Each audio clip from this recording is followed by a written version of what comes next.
আমি আমার সম্মানিত রাজনৈতিক ব্যক্তিবর্গদেরকে জাতীয় ঐক্যের আহ্বান জানাই।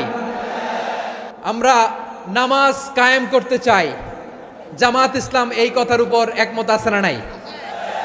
নামাজ কায়েম হোক, একমত না জামাত ইসলাম? হেফাজত একমত না?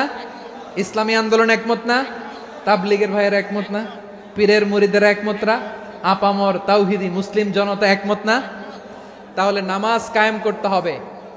নামাজ কায়েম করতে হবে, এই কমন গ্রাউন্ডে আমরা সবাই একমত, ঠিক কিনা? যাকাত আদায় করতে হবে, সবাই একমত, ঠিক কিনা? নারীদের পর্দা করতে হবে, শালীন পোশাক পরতে হবে, একমত সবাই, ঠিক কিনা? বৈষম্য বিরোধী বাংলাদেশ চাই, সবাই একমত, ঠিক কিনা? মেরিটোক্রেসি, মেরিটোক্রেসি, আর কোনো মামা চাচার ফোনে পদ দিলে হবে না, মেধার ভিত্তিতে সবগুলো পদ ঠিক করতে হবে, চিল্লায় বলো ঠিক কিনা?